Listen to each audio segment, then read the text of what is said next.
What's good, dear viewers? Dr. Yvette Enjoy here today, back with more value for you. What's up, value gang? What's up, value team? What's up, good people?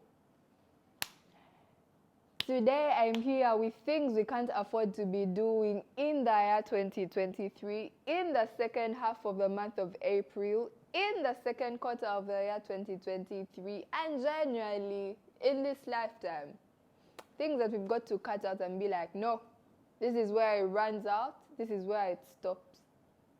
So welcome to today's video. If you're a returning subscriber, thank you so much for being here. I appreciate the love and the support. And if you're new here, best believe, rest assured, be guaranteed this is where the value resides. So you might as well join the family. Don't forget to hit subscribe. So let's jump into today's video. My number one things we can't afford to be doing in the year 2023, shots fired. I know y'all are going to be like, she's here for us, and yet, yes, I'm here for you. I'm here for y'all and coming for y'all. But this is why this is called the Self-Development 101 series. We see where we went wrong and we are corrected back to sanity, okay?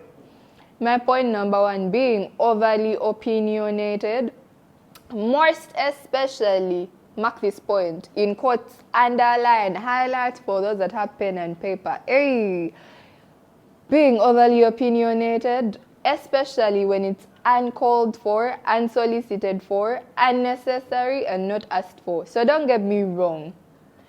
Opinionated people are usually very great, eloquent, and fluent at communication, self-expression, expressing their opinions, and speech. But there comes a time when it's uncalled for and unnecessary. You've had the saying or the quote that says everyone is wiser except when it's their story. Don't be the person that is wiser, scrutinizing, opinionated, especially when it's not their story. Story time, ladies and gentlemen. I'll give you an example. Case scenario. I, for one, have been overly opinionated when it was uncalled for. You all can also raise your hands virtually. Story time. So there's this mom that I met with a premature baby. I must have been about 14. She must have been about 13. Look at the age gap. She must have been 30, not 13. 30 or more. And she has a baby that is 2 that was born premature. Now, those that are doctors like me or know science know that premature babies may not cope with the developmental changes of early childhood years as fast or as, I shouldn't say easy, but as well as children that were born at term with great immunity and great everything. Not that these children are not lovable, talented, skilled, generational changers and all that beautiful stuff, but it is rough on them for their developmental changes earlier on in life. So this mom with a premature baby who is only learning how to, she'd crawl with on one knee and I think try to get the other knee walking. It wasn't like both of them hitting a certain developmental stage at the same time. And the baby, I think, was also learning to speak at the age of, must have been 1 year, 8 months or approaching 2. So she's like, I'm so happy and excited for this milestone for my child. 14-year-old me that has never bought diapers, never had a child, never been responsible fully for someone in my life, saved up to take care of anyone, tells her how I went to kindergarten at the age of 2, which this baby is, and so this baby should be in school and not at home being around doing whatever. You get what I mean? How foolish of you to think you're so wise to want to spit gems. You're not even qualified to speak. Was I a mom? No. Was I able to even pay the child's fees if at all I want them in school? Was I the one that was going to decide what school they go to that is suitable for their learning needs and their special needs if at all they had any, and would help this child's self-esteem and learning capabilities grow and bring out the best in them? Was that my place to speak? Was I qualified? No. But there's many of us speaking when we are unqualified. There's many of us speaking when things don't concern us. There's many of us giving our 2 cents. Oh, I know, it's a word of the era and the season. I give my 2 cents on this, and then I give my 2 cents on this, and my 2 cents on this, and this is this. Yes, you're overly opinionated, but opinion unsolicited for. Keep it to yourself, especially when it's unnecessary. My point number 2 on things we can't afford to be doing in the year 2023 is forcing your way into situations and things that you are clearly excluded from. Is it someone's good news, someone's pregnancy announcement, their engagement, their wedding planning, their graduation, their bad news, their whatever it is? You're not invited, don't ask.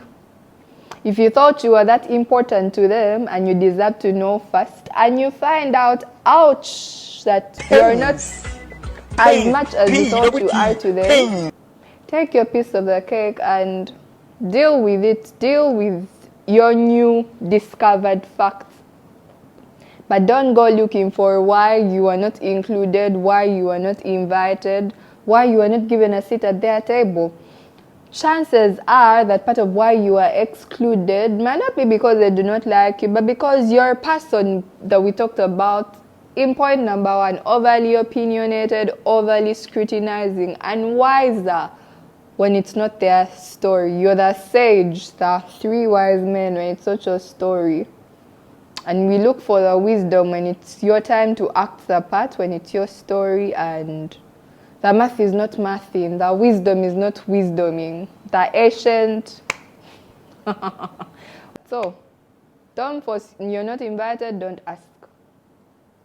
You are not included, be okay and fine. You thought you were that important.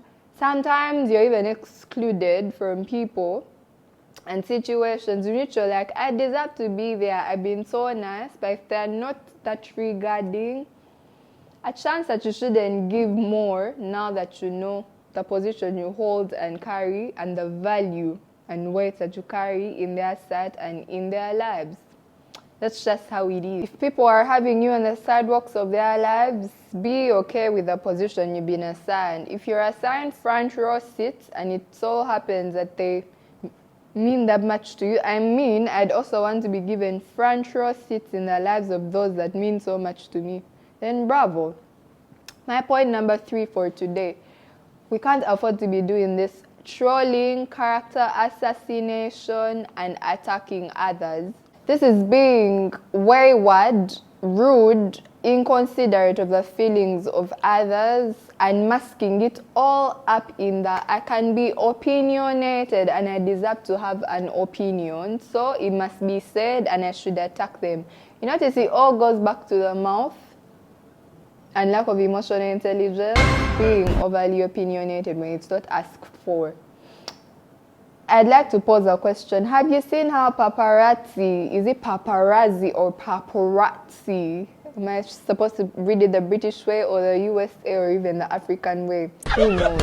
Have you seen how the paparazzi asks questions that are so out of this life and so out of this world while interviewing people? It's like you're asking people about their ex, their crush, the one you think they're going to date next, who they're going to marry and divorce next, their business, the child they are hiding from the public eye and the public scene, what they did in 1983, what they did before Christ, and what they intend to do in the future. You see how mind-boggling and bothering these questions are?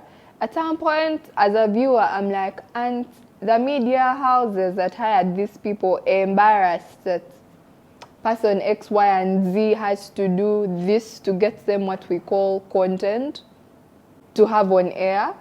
Isn't it mind-boggling that some of these people go as far as being trolls and attacking character rather than, I don't know, interviewing people? I don't think that was an interview. So it's one thing to clearly know what's going on in someone's life, and best believe they, other than any other person in the world, knows what's going on in their life. You don't need to shove it in their faces, and you don't need to attack them with that. That said, we can't afford to be doing trolling and character assassination. In this era and age, it's so archaic and Stone Age. I can't even say before Christ. It is so...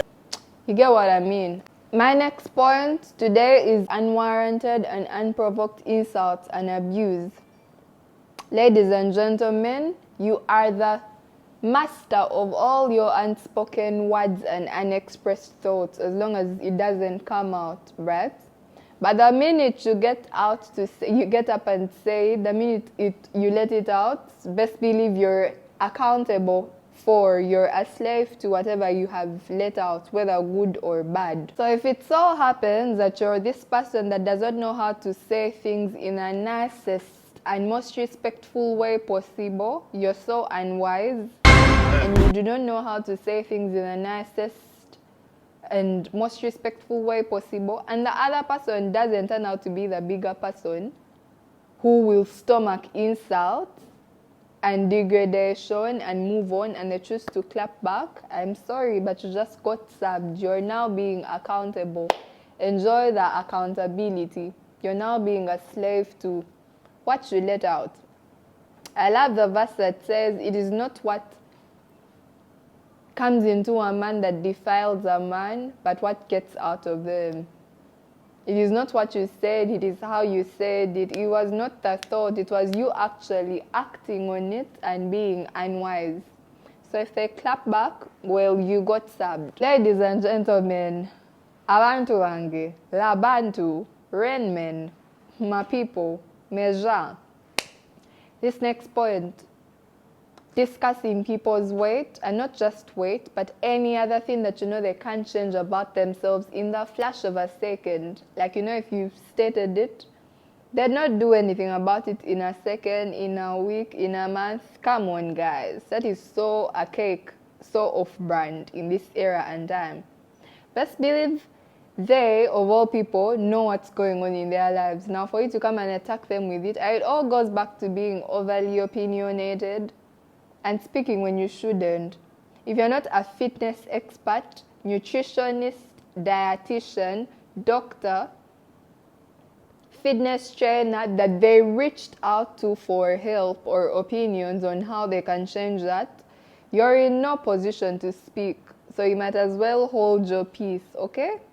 It's one thing to actually be all those categories of people that I mentioned, but the fact that they didn't reach out to you for help, they, of all people, know that they're struggling, know that they're overweight or underweight, look malnourished, look unkempt, look beaten up by life, look like they're not feeding, look like all those things. They, of all people, trust me, they do know. And if you know they can't do anything about it in a flash of a second to change it, hold your peace. Thank you. And next point for today is being temperamental and overly short-tempered, right? Jesus, we all have triggers in this life that make us go off and make us feel like, man, if I would, I'd do the worst that I can to this being. But if you're the type of person that goes off over the slightest of things, petty issues, well, you might as well find all the effective help that you can. Because in this life, one thing is for sure, annoyance and people's audacity coupled with that is at an all-time high, and you might as well lose yourself. If you're the type of person that is going to go off over the slightest of things, don't do that to yourself. Don't be overly short-tempered. If you recognize that and that's an issue, yes, we all have issues that affect our mental health and are really valid triggers, but if you're going to go off over the slightest of things, and even be dramatic, I don't want to call it childish, be overly dramatic, please. Find all the effective help that you can under the sun. Help yourself. My next point for today is being so cynical and dramatic, yet you're very sure and well aware this is not a drama skit, this is not a theater production, this is not film production. Have you seen people that make a big fuss out of everything? They're so dramatic out about each and every little thing. They're clearly too much drama that does not even match the situation in which they're trying to be dramatic.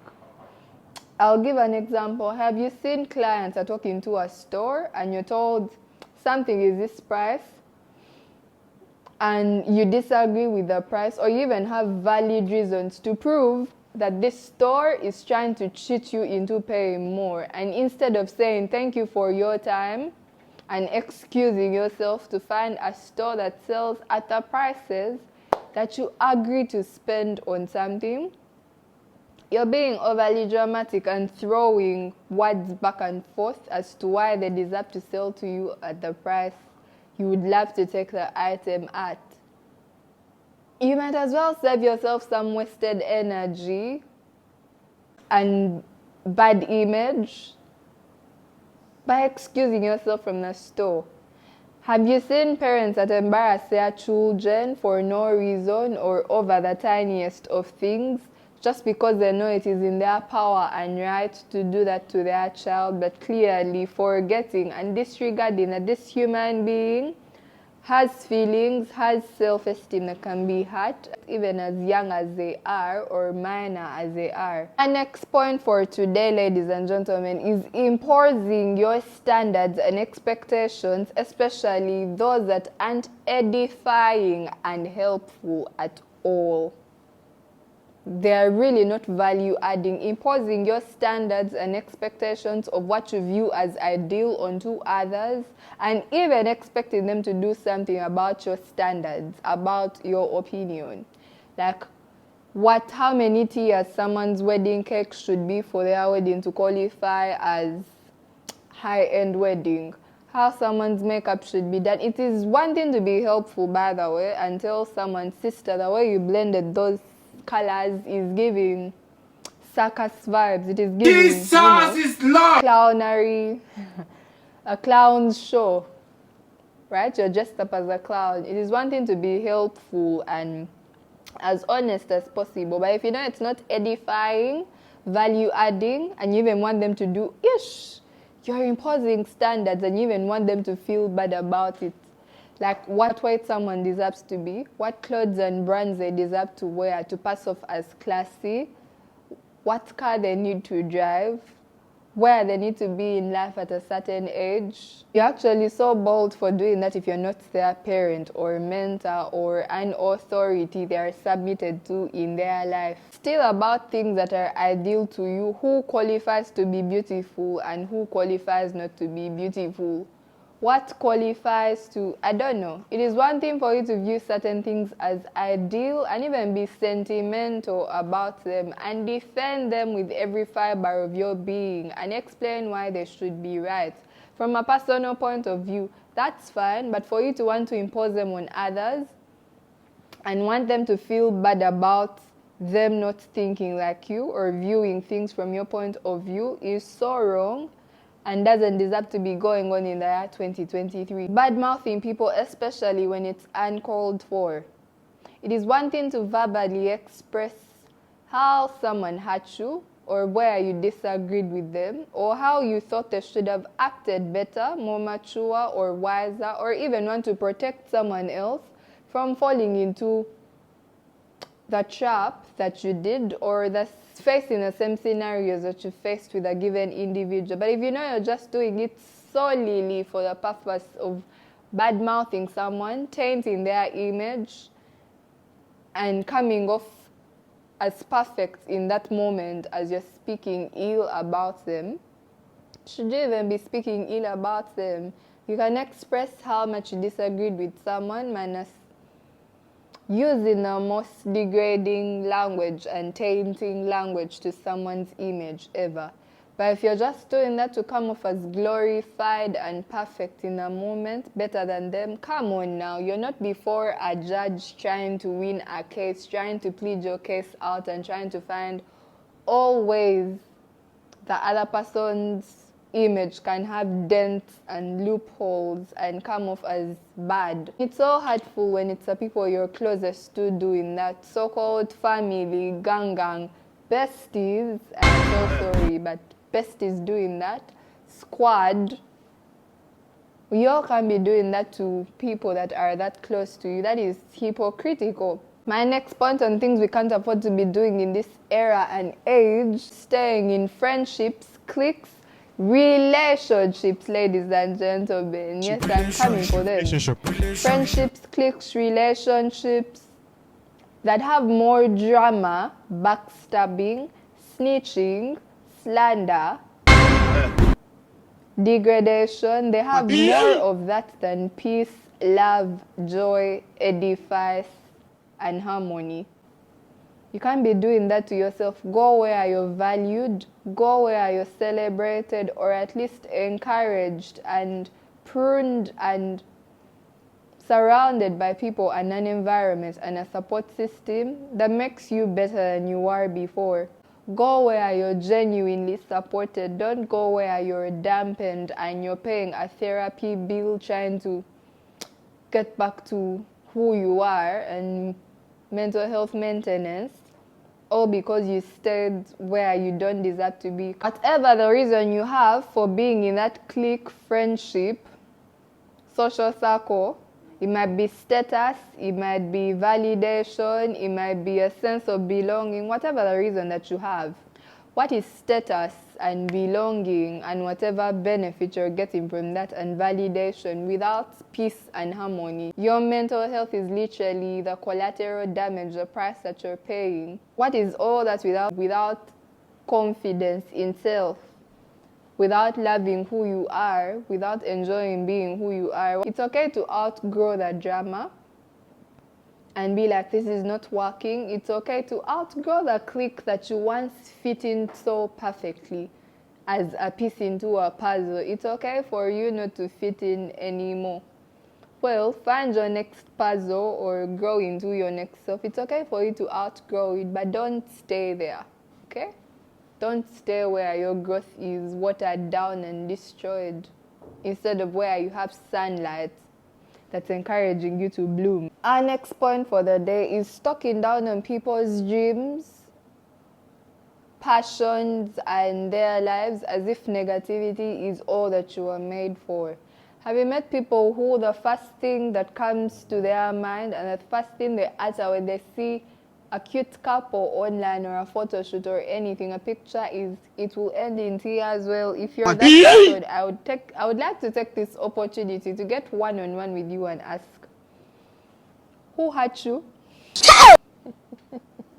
Don't be the type of person who, when someone talks about a dream they've waited to so long or all their lives to execute, to bring to reality and work on, all you can say is, let's see how far they'll get, or how much support they'll get, or let's see how far this goes, whether they'll even have the clients, whether their idea is even smart enough. Like, really, is negativity all that you were made for? Come on now, you can do better than that. I mean, why so much negativity? Who sent you? Who sent you? Why are you so bitter? Somebody's proposal and you're like, it will end in tears. Come again. Bride price. They won't make it to the first anniversary. They are just joking. It is just honeymoon phase of their relationship. This sister just thinks she can pull this off. It's just infatuation. She's so overly confident, you know. And in most cases, that is a projection of their fear of the person actually executing what they've stepped out to do, or even your disappointment with your own life and with your own self for never doing the same as them, if you ever wish to, or for even ever doing something meaningful with your life. Like, come on now, why are you so bitter? Are you lemon? Be doing that. You can't, okay? Then my next point is a call to action to greatness, a call to action to being your best self. I'm not only going to call out people for their bad things. We also have some calls to action for greatness.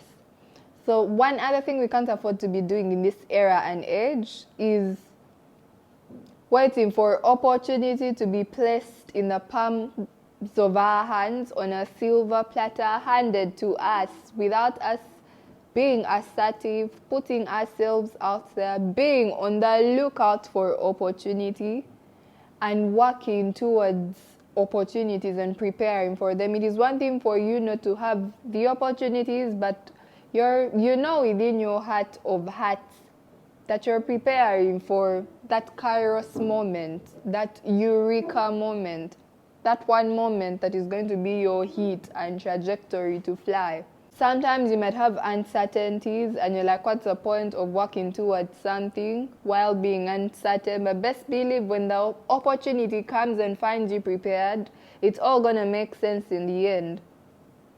The reasons for doing things, the math is going to add up at the end of it all. So don't sit back, mop up, suck up, and just sit and wait. One thing, like, I'm waiting to manifest, I am manifesting. I am confessing that this and this X, Y, and Z is going to happen. As you're manifesting, don't sit around, don't lay around. As you manifest the husband, the wife, just you know, my Ugandan people on this channel know. As you're waiting, wait again. Dress up, do the most, feel your best self. Feel like, wow, I would want to date me if I saw me. I would want to say hi to me if I saw me, you know. As you're waiting around, put in the work. It's all going to make sense. As you're waiting, students, as you're waiting to ace the exam and the presentation, prepare for that moment when you're at center stage and supposed to prove yourself. As whatever it is that you're waiting for, don't just sit around, do something. Even if you do not get to do it in the full capacity that you want to do it, start small. They need to be understood, on the same page, at peace. Oh wow, you'll really be working hard by the way to want to be at peace and liked by everyone. Some people don't even like themselves before you get to work so hard and work yourself up and even crack your back trying to have them like you. You can't be the person that wants to be understood and on good terms with each and everyone. In fact, that poses a lot of question marks, big question marks. If you're liked by everyone, something is wrong. Some people don't even like themselves and you want them to like you. You don't even love who you are and you think you can love others. So they need to have everyone, even those that do not matter, understand you. They need to be validated by everyone. It should even pose huge question marks if you're everyone's favorite and cup of tea. Really? Really, you're everyone's favorite and cup of tea? We all know we all have tastes and preferences. And if,